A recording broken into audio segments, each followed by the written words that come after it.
कार्यक्रम है, मोदी जी की मन का बात का कार्यक्रम है। मैं इस वार्ड की बहुत ही सम्मानित पार्षद शिवानी बंसल जी से निवेदन करूंगा कि वो आए और हमारे सम्मानित महानगर अध्यक्ष उमेश सिद्धार्थ अग्रवाल जी का स्वागत करेंगी। बहन शिवानी बंसल जो पार्षद है वार्ड 59 की। मेरा युवा मोर्चा के सम्मानित अध्यक्ष शशांक गोसाई जी से भी निवेदन है कि वो आए और विनय रोहिला जी का स्वागत करेंगे। भाई शशांक गोसाई जी पुष्प गुच्छ दे करके। मेरा अभिषेक पंत जी से निवेदन है जो वार्ड 60 के बहुत ही सम्मानित पार्षद है, उनसे निवेदन है कि वो हमारे सम्मानित पार्षद संजीव मल्होत्रा जी का जो मंडल के अध्यक्ष है उनका स्वागत करेंगे। मेरा अपने मंडल के बहुत ही सम्मानित अध्यक्ष संजीव मल्होत्रा जी से निवेदन है कि वो इस वार्ड की सम्मानित पार्षद शिवानी बंसल जी का स्वागत करेंगी। शिवानी बंसल जी भी और सचित बंसल जी भी साथ में रहे क्योंकि पहचान इन्हीं से है हमारे इस वार्ड की। मेरा भाई मंडल के महामंत्री प्रशांत डोभाल जी से निवेदन है कि वो हमारे बीच में बड़े भाई सौरभ थपरियाल जी हैं, उनका पुष्प गुच्छ देकर स्वागत करेंगे। प्रशांत डोभाल जी। मेरा बहन शिवानी बंसल जी से निवेदन है कि वो हमारे मंडल के प्रभारी देवेंद्र पाल मोंटी जी का पुष्प गुच्छ देकर स्वागत करेंगी। बहन शिवानी बंसल जी।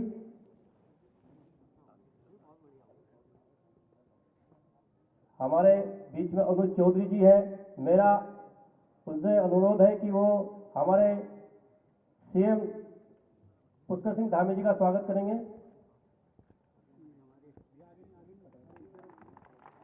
बड़े भाई किशन सिंह नेगी जी से भी निवेदन है कि वो आए और सीएम साहब का स्वागत करें।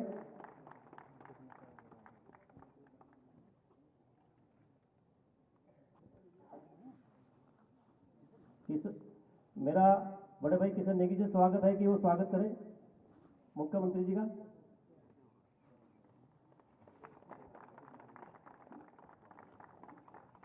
मैं कार्यक्रम के लिए अपने सम्मानित अध्यक्ष संजीव मल्होत्रा जी को स्वागत भाषण के लिए आमंत्रित करता हूं मंच पर। संजीव मल्होत्रा जी। एक बार सभी जोरदार तरीके से मेरे साथ बोलेंगे। बोलो भारत माता की, भारतीय जनता पार्टी जिंदाबाद, पुष्कर धामी जिंदाबाद। आज के इस कार्यक्रम में हमारे बीच में पहुंचे हम सबके प्रिय जन जन के नेता, उत्तराखंड सरकार में मुख्यमंत्री आदरणीय श्रीमान पुष्कर सिंह धामी जी, उनके साथ बैठे हम सबकी चिंता करने वाले, हम सबके बहुत ही प्रिय आदरणीय विधायक रायपुर श्रीमान उमेश शर्मा काहू जी, साथ में आए बहुत ही सम्मानित और जो दिन रात हमारे बीच में ऊर्जा भरते रहते हैं ऐसे अपने महानगर के अध्यक्ष बड़े भाई सिद्धार्थ उमेश अग्रवाल जी, हमारे बीच में पहुंचे राज्य मंत्री आदरणीय विनय रोहिला जी, सम्मानित इस क्षेत्र की पार्षदा बहन शिवानी बंसल जी, डांडा लखौंड के पार्षद भाई अभिषेक पंत जी, किशन सिंह नेगी जी, हमारे ग्राम प्रधान भाई और क्षेत्रवासियों, आप सभी का मैं हार्दिक स्वागत अभिनंदन करता हूं। आज के इस मन की बात के कार्यक्रम में बहुत हर्ष का विषय है कि हमारे इस मंडल में आज हमारे मुख्यमंत्री जी हमारे बीच में आए। बहुत अच्छा लगा सभी क्षेत्रवासियों को और हम माननीय मुख्यमंत्री जी से वादा भी करते हैं कि उनकी नीतियों को, भारत सरकार की नीतियों को और प्रदेश सरकार की नीतियों को जन जन तक पहुंचाने का काम हमारा मंडल आदरणीय विधायक उमेश शर्मा काहू जी के साथ दिन रात हम जो हमारी प्रदेश सरकार की नीतियां हैं जन जन तक पहुंचा रहे हैं, घर घर जा रहे हैं, घर घर में हम अपनी सरकार का झंडा डंडा लेके जाते हैं और सरकार की उपलब्धियों को जनता तक पहुंचाते हैं और आगे भी पहुंचाते रहेंगे। और ईश्वर से कामना भी करते हैं कि हमारे मुख्यमंत्री जी, हमारे विधायक जी स्वस्थ रहें, आप दीर्घायु हो और ऐसे ही आपका प्यार, आशीर्वाद और आपका समय हमें ऐसे ही मिलता रहे जिससे हमारे अंदर भी जोश भरा रहे। इन्हीं शब्दों के साथ आप सभी लोगों का मैं हृदय की गहराई से धन्यवाद देता हूं। आप सभी को प्रणाम करता हूं। बहुत बहुत धन्यवाद। धन्यवाद अध्यक्ष जी। हमारे बीच में कपकोट के बहुत ही सम्मानित विधायक सुरेश गढ़िया जी आए हैं। मैं देवेंद्र पाल मोंटी भाई से निवेदन करूंगा, जो हमारे मंडल के प्रभारी है, उनका स्वागत करेंगे। हमारे बीच में राज्य मंत्री शिव सिंह बिष्ट जी है। मैं इस वार्ड की सम्मानित पार्षद शिवानी बंसल से निवेदन करूंगा कि आप उनका स्वागत करेंगी। स्वागत के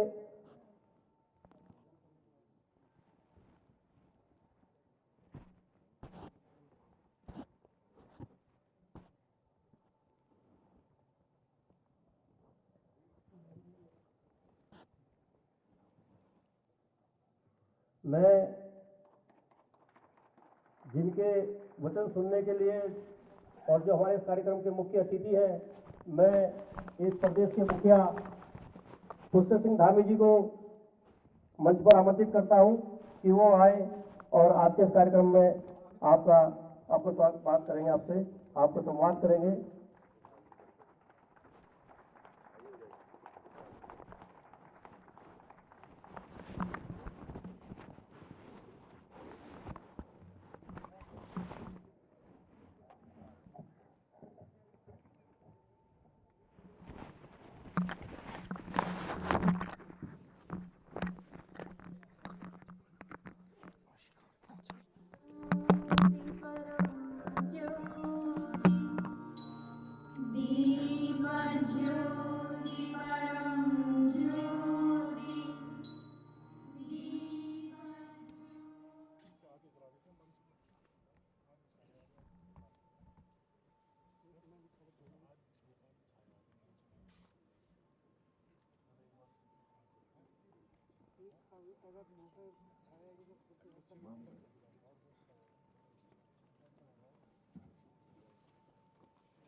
भारत माता की, भारत माता की। नरेंद्र मोदी जिंदाबाद, नरेंद्र मोदी जिंदाबाद।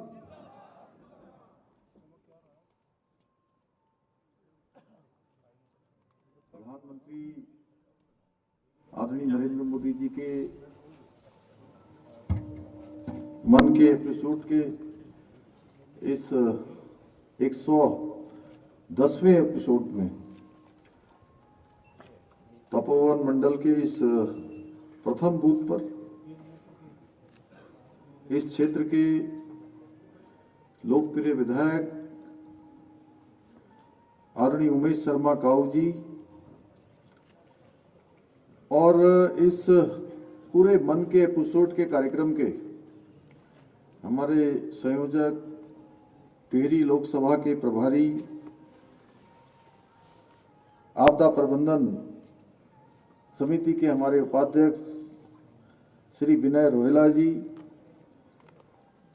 महानगर के अध्यक्ष भाई सिद्धार्थ अग्रवाल जी,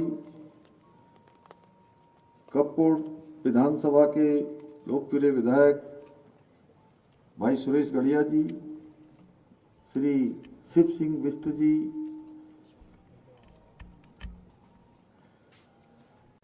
मंडल अध्यक्ष भाई तपोवन मंडल श्री संजीव मल्होत्रा जी, श्री विजय गिरी जी, प्रशांत डोभाल जी, महामंत्री शिवानी बंसल जी, क्षेत्रीय पार्षद तरुण धीमान जी, यहाँ के बूथ अध्यक्ष आकाश कृसाली जी, अमित फरासी जी, शक्ति केंद्र प्रमुख संजीत बंसल जी, आज के कार्यक्रम के संयोजक श्री सौरभ थपलियाल जी, हमारे यहाँ के युवा नेता श्री अनुज चौधरी जी, संचालक चाणक्य डिफेंस कॉलेज एवं यहाँ पर उपस्थित हमारे सभी पदाधिकारीगण, सभी हमारे कार्यकर्ता बंधु, आए हुए सभी मेरे इस क्षेत्र के वरिष्ठ नागरिकगण, सभी बड़े बुजुर्ग, हमारी माताएं, बहनें और नौजवान साथी, हमारे प्रिय छात्र एवं छात्राएं, मैं सबसे पहले तो आज पूरे देश में ही नहीं पूरे विश्व में सुने जाने वाले रेडियो कार्यक्रम मन की बात के इस एपिसोड को आप सब लोगों ने बहुत ही ध्यान से यहां पर सुना है। मैं देख रहा था कि जब प्रधानमंत्री जी अपनी बात कह रहे थे तो बिल्कुल पिन ड्रॉप साइलेंट यहां पर था। इतने ध्यान से आप लोगों ने मन के एपिसोड को सुना। इसको सुनने के लिए मैं अपनी तरफ से आप सबका धन्यवाद करता हूं। आप सभी ने आदरणीय प्रधानमंत्री जी के जो ओजस्वी विचार हैं, उन ओजस्वी विचारों को सुना और आपने देखा किस प्रकार से आज प्रधानमंत्री जी ने अलग अलग प्रकार से मन की बात में अनेक विषयों को हमारे सामने रखा। आगे हमारे नौजवानों के लिए उन्होंने जो फर्स्ट टाइम वोटर्स हैं उनके लिए भी संदेश दिया कि लोग तंत्र के महायज्ञ में अपना योगदान देना है। पहली बार वोट करने वालों को बड़ी संख्या में वोट देने के लिए अपनी आहुति देनी है, अपना योगदान देना है,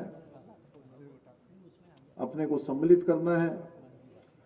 उसी प्रकार से अलग अलग लोगों के द्वारा हर एपिसोड में प्रधानमंत्री जी ने उन लोगों को आगे लाने का काम किया है जिससे समाज में काम करने वाले लोगों का प्रोत्साहन हो।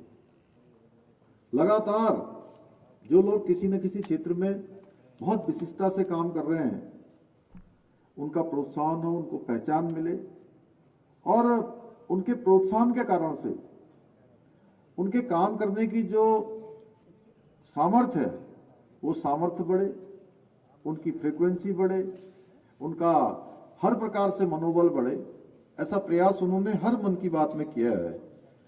भाइयों बहनों, आदरणीय प्रधानमंत्री जी ने अपने ओजस्वी विचारों से और लोगों को बहुत नजदीक से दिल के छूने का काम किया है। उन्होंने हमेशा हृदय स्पर्शी बातें की हैं।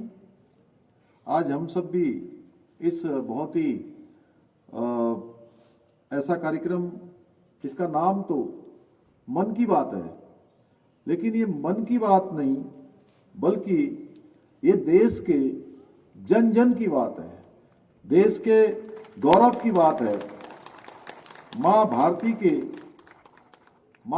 के यशगान की बात है, भारत के सम्मान की बात है। पूरे विश्व के अंदर भारत के मान सम्मान और स्वाभिमान को बढ़ाने वाली बात है जो प्रधानमंत्री जी के मन की बात के इस एपिसोड में और प्रत्येक एपिसोड में इन पर लोगों को बताया गया है। एक विचार किस प्रकार से सामाजिक सरोकारों का आधार बन जाता है, किस प्रकार से पूरे समाज को प्रेरित करने का काम करता है। मन की बात एक ऐसा अद्वितीय उदाहरण है। आदरणीय प्रधानमंत्री जी ने जिन भी विषयों को इस कार्यक्रम में शामिल किया है, सभी जन जागरण के लिए एक सशक्त माध्यम बने हैं और हमारे देश के नागरिकों पर, जिन लोगों ने भी मन की बात को सुना है, एक बहुत सकारात्मक ऊर्जा का उनके अंदर प्रभाव हुआ है। सकारात्मक ऊर्जा बढ़ी है, हर क्षेत्र में काम करने वाले लोगों की शक्ति बढ़ी है। हमारे उत्तराखंड के भी अनेक जो हमारे पर्यटक स्थल हैं, हमारी महान विभूतियां हैं, हमारे यहाँ की सांस्कृतिक धरोहर है, उन सभी को इन कार्यक्रमों में माननीय प्रधानमंत्री जी ने हर एक कार्यक्रम में उनको कहीं ना कहीं सम्मिलित करने का काम किया है। इस कार्यक्रम में स्थान मिलने के बाद हमारे लोक संगीत, हमारी लोक संस्कृति से पूरे विश्व के लोग परिचित हुए हैं। मैं उत्तराखंड वासियों की तरफ से भी, आप सबकी तरफ से भी आदरणीय प्रधानमंत्री जी का अभिनंदन करना चाहता हूं, उनका धन्यवाद करना चाहता हूं कि उन्होंने अधिकांश किसी न किसी एपिसोड में हमारे उत्तराखंड के किसी न किसी स्थान को, किसी न किसी लोक संगीत को, किसी न किसी लोक संस्कृति को, यहाँ के बनने वाले उत्पादों को, यहाँ की विशिष्टता को अपने कार्यक्रमों में सम्मिलित किया है। हम सब जो टोपी पहनते हैं, वो पीछे हमारे बीच में टोपी पहन रखी है, वो पीछे, हाँ, ये आपने भी पहन रखी है, हाथ उठाइए। ये टोपी भी ये हमारे यहाँ की पहचान बन गई है। और माननीय प्रधानमंत्री जी ने 26 जनवरी 2022 को 26 जनवरी के गणतंत्र दिवस के अवसर पर ये टोपी पहनकर उन्होंने उस दिन लाल किले की प्राचीर से देश को संबोधित किया था, दुनिया को संबोधित किया था। तो ऐसे अनेक उदाहरण हैं जो उन्होंने किए हैं और इसके जरिए उन्होंने लोगों का भरोसा जीता है। और ये भरोसा एक ऐसी चीज है जो अपने आप नहीं आता है, इसे कमाना पड़ता है, लोगों का दिल जीतना पड़ता है। और मोदी जी ने आज देश का दिल तो जीता ही है, दुनिया का भी दिल जीता है। आप देखिए कि जितने भी देश के दुनिया के सर्वे आ रहे हैं, उन सारे सर्वे में प्रधानमंत्री जी की रेटिंग विश्व में सर्वाधिक लोकप्रिय नेता की आ रही है, हर एक एपिसोड में, हर एक सर्वे में। और उसी भरोसे का प्रतिफल है कि आदरणीय प्रधानमंत्री जी के नेतृत्व वाली सरकार भी देश के अंदर लगातार बेहतर कार्य कर रही है। एक नई कार्य संस्कृति देश के अंदर आई है, काम करने का तौर तरीका बदला है, परफेक्शन आया है, हर चीज में पारदर्शिता आई है। जो बच्चे पहली बार 18 साल के हो रहे हैं, पहली बार जब वो वोट करने जाएंगे तो उन्होंने देखा नहीं होगा कि 2004 से लेकर 2014 तक कौन सी सरकार थी। उस समय वो नहीं इन चीजों को समझ पाते होंगे क्योंकि बहुत छोटे रहे होंगे।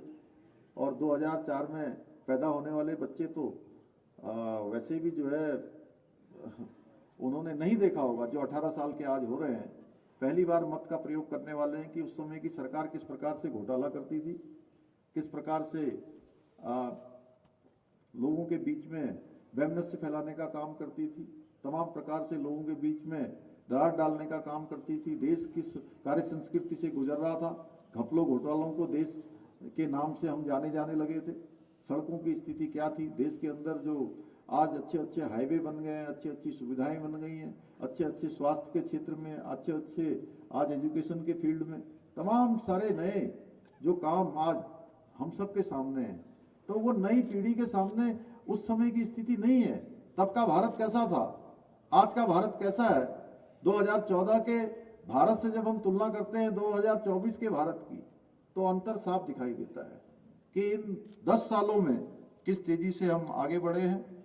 भाइयों बहनों, अगर मैं मोदी जी की सरकार की बात करूं तो उनके सरकार ने सर्वांगीण और समावेशी जो विकास है हर क्षेत्र में किया है। 2014 से पहले जहां हमारे देश के गरीब को अन्न के एक एक दाने के लिए तरसना पड़ता था, जब देश आजाद हुआ था तो 36 करोड़ उस समय देश की आबादी हुआ करती थी, और 36 करोड़ आबादी का भी एक बड़ा हिस्सा भरपेट भोजन नहीं पाता था, अन्न के लिए तरसता था। आज देश के अंदर 80 करोड़ लोगों को पिछले 4 साल से लगातार निःशुल्क अनाज देने की प्रक्रिया जो माननीय प्रधानमंत्री जी ने शुरू की थी, अनवरत रूप से चल रही है। आप सबको पता है कोरोना महामारी में ये योजना शुरू हुई थी, वैक्सीन निःशुल्क रूप से देने का काम हुआ था। वैक्सीन पूरे देशवासियों को 1 डोज 2 डोज 3 डोजें निःशुल्क लगाई गई थी। इसी के साथ पूरी दुनिया को भी, दुनिया के अन्य देशों को, 100 से भी अधिक देशों को वैक्सीन देने का काम हुआ था। आज पूरे विश्व के अंदर जो भारत का मान सम्मान बढ़ा है, भारत के प्रति विश्वास बढ़ा है, तो उसका एक बहुत बड़ा कारण है कि जो हम कहते थे, हमारी संस्कृति कहती थी कि हम केवल अपने लिए नहीं जीते हैं, हम तो समस्त संसार की चिंता करते हैं। अयम निजम परोवेति गणना लघु चेतसाम उदार चरित्रा नाम वसुधैवम तुम कुटुंबकम। तो इस धारणा को मानने वाले, इसको धारणा को चरितार्थ करने का काम हमारे प्रधानमंत्री आदरणीय मोदी जी के नेतृत्व में भारत की सरकार ने किया। 2014 के बाद दिव्यांग जनों को सशक्त बनाया गया है। करीब 50 करोड़ जनधन के नए खाते खोले गए। प्रधानमंत्री आवास योजना के तहत 4 करोड़, लगभग 4 करोड़ मकान बनाए गए, और इन 4 करोड़ मकानों में भी आप अभी देख रहे थे कि कल्याणी जी और सुनीता जी, 2 बहनें इसमें दिखाई दे रही थी, ड्रोन दीदी और अलग प्रकार से जो जैविक खेती के क्षेत्र में काम कर रही थी, एक ड्रोन दीदी के क्षेत्र में काम कर रही है, लखपति बनाने का जो काम हो रहा है। तो ये सारा का सारा अभियान माननीय प्रधानमंत्री जी के जो प्राथमिकता में रहा है, उसमें मातृशक्ति का सशक्तिकरण बहुत बड़ी उनकी एक संकल्प रहा है। उसी का कारण है कि आज देश के अंदर नारी शक्ति बंधन विधेयक संसद के दोनों सदनों में पारित हो गया और देश के अंदर 33% आरक्षण मातृशक्ति के लिए सुनिश्चित हो गया। लखपति दीदी बनने के मार्ग तेजी से बढ़ रहे हैं। जहां 2 करोड़ लखपति दीदी बनाने का पहले केंद्र की सरकार ने लक्ष्य लिया था, अब उसमें 1 करोड़ और ऐड कर दिया है। प्रधानमंत्री आवास की संख्या भी 2 करोड़ बढ़ा दी गई है। हर क्षेत्र में आज जो हमारी मातृशक्ति है उसको आगे लाने का काम हो रहा है। प्रधानमंत्री आवास योजना हो या हर घर नल से जल जीवन मिशन के तहत सबको स्वच्छ जल देने का काम हो, आज हर क्षेत्र में काम हो रहा है। किसान सम्मान निधि 6,000 रुपये 2019 से लगातार दिए जा रहे हैं। फसल बीमा योजना भी सरकार लेके आई है। 2014 के बाद महिला सशक्तिकरण के क्षेत्र में, ग्रामीण क्षेत्र में 11 करोड़ 72 लाख इज्जत घर बनाए गए हैं और 10 करोड़ से ज्यादा उज्ज्वला के कनेक्शन दिए गए हैं। उज्ज्वला के कनेक्शन निःशुल्क दिए गए हैं। इसके अलावा अभी हम सब देख रहे हैं हमारे नौजवानों के लिए, हम प्रदेश के अंदर भी उसको बढ़ा रहे हैं। आप देख रहे होंगे लगातार जो भर्तियां हो रही हैं, कोई दिन ऐसा नहीं होता है जिस दिन हम लोग नियुक्ति प्रमाण पत्र वितरित करने का समारोह न करते हों। अपने भाई बहनों को बुलाकर उनको नियुक्ति पत्र प्रदान करते हैं और उनके आगे के लिए कहीं ना कहीं उनका हम सोचते हैं कि हमारी तरफ से प्रोत्साहन हो। इस कड़ी में हमारे प्रधानमंत्री जी ने पूरे देश के अंदर 10 लाख लोगों को नियुक्ति देने का जो संकल्प लिया है, वो संकल्प आगे बढ़ रहा है। आयुष्मान भारत योजना में 10 करोड़ परिवारों को 5 लाख रुपए का बीमा देश के अंदर हुआ है। उत्तराखंड के अंदर भी हमने 55 लाख लोगों के यहाँ पर अभी तक कार्ड बना दिए हैं। देश के अंदर आज शांति हो रही है। पहले देखिए होली होती थी, दिवाली होती थी, दशहरा आता था, कोई भी कार्यक्रम आता था तो अलर्ट जारी हो जाता था। पहले ही कहते थे ना कि अरे अभी दिल्ली मत जाओ, अभी बंबई मत जाओ, अभी बड़े स्टेशन से मत गुजरो। ऐसा कहते थे रोहिला जी? क्यों कहते थे? कहते थे कहीं बम विस्फोट न हो जाए, कोई आतंकवादी घटना न हो जाए, कोई वारदात न हो जाए, कहीं हमला न हो जाए। लेकिन इन सब पर पूरी तरह से विराम लगाने का काम भी हमारे प्रधानमंत्री मोदी जी के नेतृत्व में हुआ है। और हम सब लोगों ने देखा अभी कुछ ही दिनों पहले 22 जनवरी को हमारे आराध्य देव भगवान श्री राम का वहां पर जो है प्राण प्रतिष्ठा हो गई। भव्य और दिव्य मंदिर बनकर तैयार हो गया।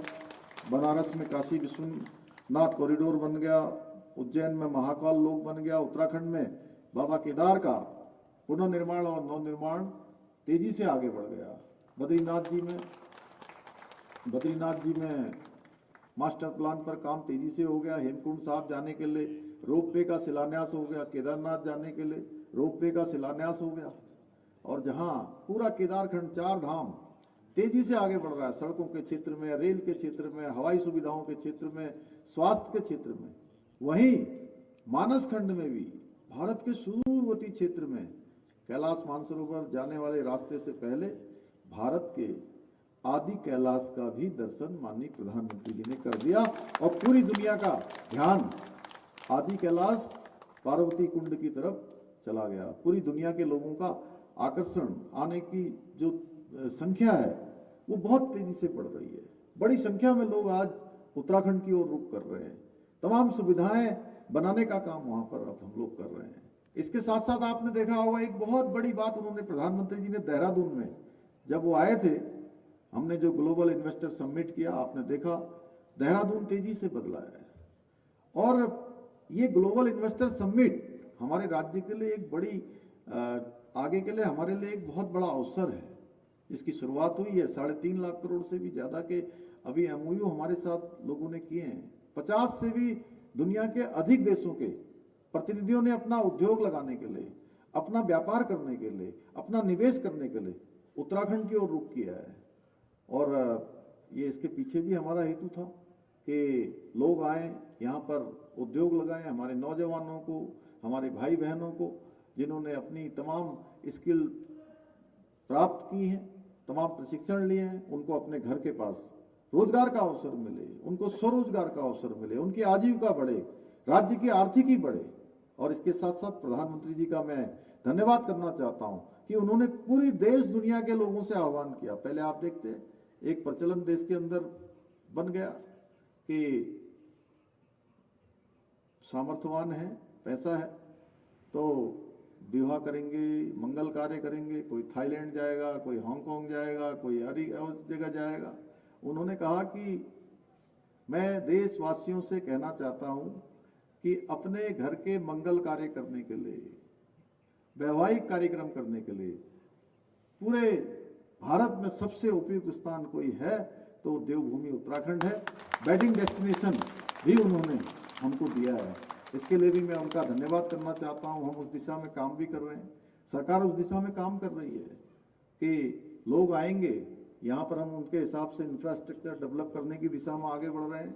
वैसे तो बहुत सारे स्थान हमारे यहाँ पहले से भी हैं, लेकिन प्रधानमंत्री जी के कहने के बाद निश्चित रूप से आने वाले समय में बड़ी संख्या में लोग अपने मंगल कार्यों के लिए उत्तराखंड आएंगे, क्योंकि उन्होंने तब कहा कि ईश्वर के नजदीक, भगवान के नजदीक अगर कोई स्थान है तो देवभूमि उत्तराखंड है, जहां के हम सब लोग रहने वाले हैं। इसी प्रकार से देश के अंदर 3 तलाक समाप्त हुआ, अनुच्छेद 370 कश्मीर के अंदर धारा 370 समाप्त हुई। 3 तलाक के समाप्त होने के बाद 82% जो ऐसे मामले थे 3 तलाक के कारण से जो परेशानियां मुस्लिम बहनों को होती थी उसमें कमी आई है। इसके अलावा 34 साल पुरानी शिक्षा नीति बदली गई। कश्मीर में घुसपैठ की जो घटनाएं होती थी उनमें कमी आई है। हमने भी आदरणीय प्रधानमंत्री जी के मार्गदर्शन में एक और जहां उत्तराखंड में हमारे भाई बहनों के लिए, उन माता पिता के बेटे और बेटियों के लिए जो बड़ी मेहनत से अपनी पढ़ाई करते हैं, अपनी तैयारी करते हैं, बहुत सीमित संसाधनों में माता पिता उनको पढ़ाने के लिए भेजते थे, लेकिन उनका नंबर नहीं आता था, क्योंकि नंबर उनका आ जाता था जो नकल माफियाओं के साथ इस खेल में शामिल होते थे। भाई बहनों, हमने इस नकल के खेल को, इस नकल के अपराध को समाप्त करने का काम उत्तराखंड में किया है और देश का सबसे कठोर नकल विरोधी कानून बनाया है। उसका परिणाम है कि आज बहुत सारे ऐसे भाई बहन हैं जो पहले किसी भी परीक्षा में उनका नाम नहीं आ रहा था, कहीं चयन नहीं होता था, लेकिन ये नकल विरोधी कानून लागू होने के बाद एक परीक्षा में पास होते हैं, एक भर्ती परीक्षा होती है, किसी का एग्जाम होता है उसमें पास हो जाते हैं, फिर अगले में भी पास हो जाते हैं, फिर तीसरे में भी, फिर चौथे में भी, और कुछ तो ऐसे हैं कि जो 5 परीक्षाओं में एक साथ उनकी नियुक्ति हो गई है। अब उनको खुद ही तय करता है कि वो कौन सा किसमें नौकरी करने जाएंगे। तो ऐसे बहुत सारे लोग मिले हैं। प्रसन्नता होती है जब उनके माता पिता मिलते हैं और आशीर्वाद देते हैं, कहते हैं कि नकल विरोधी कानून आने के बाद हमारे बच्चों को, हमारे बेटी को, बेटे को, जो कई सालों से परीक्षाओं में भाग ले रहे थे, उनको सिलेक्शन का अवसर मिला है। सरकार ने काम किया। इसी के साथ साथ अभी आपने देखा होगा, हमने देश के अंदर सबसे पहले समान नागरिक संहिता का कानून भी अपने प्रदेश के अंदर विधेयक के रूप में पारित कर दिया है। हम सब आदरणीय प्रधानमंत्री मोदी जी के नेतृत्व वाली सरकार में तमाम ऐसे काम कर रहे हैं जो पहले की सरकारों के समय में संभव नहीं था, जो आज हो रहा है। आप स्वयं देखिए, मन की बात कार्यक्रम के द्वारा आप सभी को और मुझे भी विशेषकर ये पता चला कि यह देश न जाने कितने प्रकार की विशिष्ट प्रतिभाएं हैं, कितने ऐसे काम लोग कर रहे हैं जिनके बारे में हमको जानकारी नहीं थी। मन के कार्यक्रम के माध्यम से आप सबको भी बहुत सारी नई जानकारियां मिली होंगी। मिली ना? मिली कि नहीं मिली बताइए? हाँ जी, हाँ जी। तो जोर से बोलिए ना, मिली करके। हाँ जी, मिली। असंख्य लोग अपने अपने स्तर पर इस देश को किस प्रकार से आगे बनाने में जुटे हुए हैं, जिनको पहचान देने का काम, जिनको आगे लाने का काम माननीय प्रधानमंत्री जी ने किया। मैं भी सच बताऊं कि जब भी मैंने उनके कार्यक्रम को, मन की बात को सुना, और इसमें जब भी सुनता हूं तो कुछ न कुछ नया सीखने और समझने का मौका मिलता है, नई चीजों को जानने का अवसर मिलता है। मैं ऐसे सभी जो प्रतिभाशाली व्यक्ति हैं, मन की बात के माध्यम से उन्हें एक विशिष्ट मंच देने के लिए, जिन लोगों ने भी विशिष्ट कार्य किए हैं, हमारे बीच के ही हैं, हम ही उनको नहीं देखते थे, लेकिन प्रधानमंत्री जी ने जब से उनको अपने मन की बात के कार्यक्रम में स्थान दिया तो उनका प्रोत्साहन भी हो गया, हौसला भी बढ़ गया, उनकी पहचान भी स्थापित हो गई।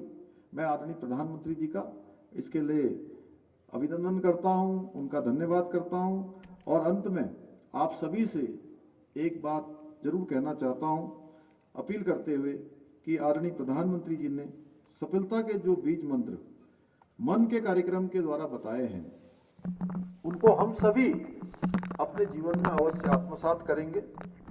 और साथ ही लोकतंत्र का महापर्व चल रहा है, इस लोकतंत्र के महापर्व में हम सबको, विशेषकर उत्तराखंड के लोगों को बहुत जोर से, बहुत उत्साह से इसमें भाग लेना है, क्योंकि हमारे प्रधानमंत्री जी ने पूरे देश के अंदर काम किया है, हर क्षेत्र में काम किया है, लेकिन उत्तराखंड के लिए उन्होंने विशेष रूप से कोई अवसर उन्होंने ऐसा नहीं आया जहां हम सबको प्रोत्साहित न किया हो, या हम सब लोगों के लिए, उत्तराखंड के लिए नई नई योजनाएं न लाए हों। मैं उन योजनाओं में जाऊंगा तो बहुत लंबा हो जाएगा। हम सभी जानते हैं कि उन्होंने अनेक अवसरों पर कहा है कि मेरा देवभूमि उत्तराखंड से कर्म और मरण का रिश्ता है, मेरा एक अलग रिश्ता है, इसलिए वह हम सबको अपना परिवार मानते हैं।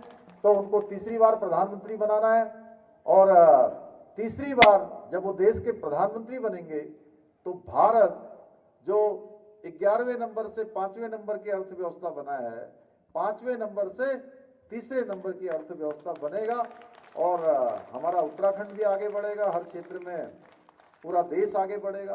तो मैं आप सबसे यही निवेदन करते हुए, आप सबका एक बार फिर से धन्यवाद करते हुए, हमारे उमेश शर्मा काऊ जी, बहुत सारे काम, ऐसा कोई अवसर नहीं होता है जिस दिन ये धीरे से आएंगे तो किसी वैसे ही मिलने आया हूँ, यहाँ जा रहा हूँ, वहाँ जा रहा हूँ, लेकिन 4 एप्लीकेशन पीछे से दे जाते हैं कि आज यहाँ का रह गया, आज तपोवन मंडल का रह गया, आज यहाँ का काम होना है, भाई ये थोड़ा सा इसको आगे बढ़ा देना, थोड़ा उसको देख लेना, यहाँ पर सीवर लाइन का काम है, यहाँ पेयजल का काम है, यहाँ बिजली का काम है, यहाँ खड़ंजा है, यहाँ नाली है, यहाँ पुलिया है, तमाम। और वैसे भी आप सब लोग बड़े सौभाग्यशाली हैं, वैसे रायपुर विधानसभा के लोग, रायपुर विधानसभा में पूरे उत्तराखंड के और देश के सबसे बड़े बड़े प्रतिष्ठान इसी विधानसभा में है।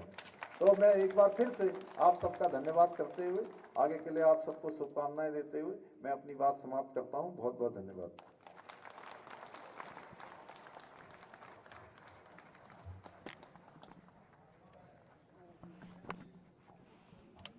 धन्यवाद मुख्यमंत्री जी। मेरा सभी आए हुए अतिथि गणों का अपनी और अपने मंडल की ओर से धन्यवाद, आभार कि आप इस कार्यक्रम में आए। आप सबके लिए सूक्ष्म जल पानी की व्यवस्था की गई है। मेरे राइट साइड एक हॉल है, इस हॉल में सभी लोग, और इसी के साथ आज के इस कार्यक्रम की समाप्ति की घोषणा भी की जाती है। धन्यवाद।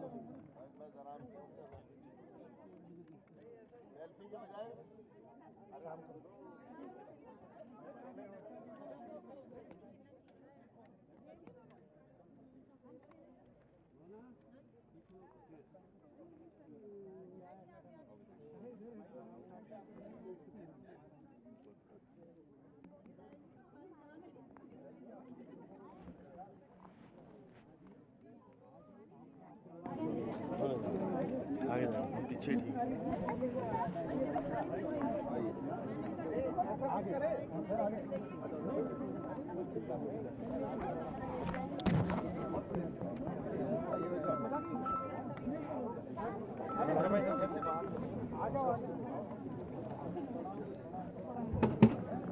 मन की बात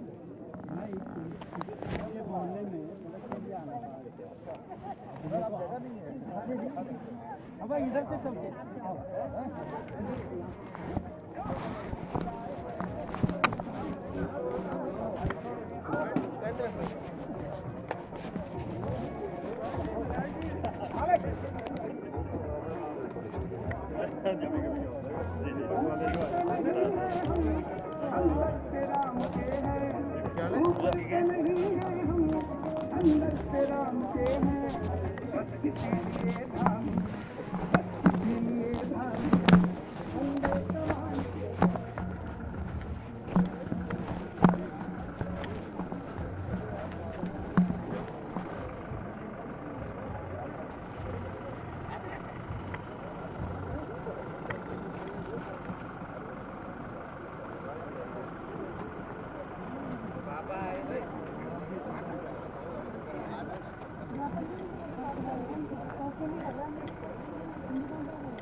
Yeah.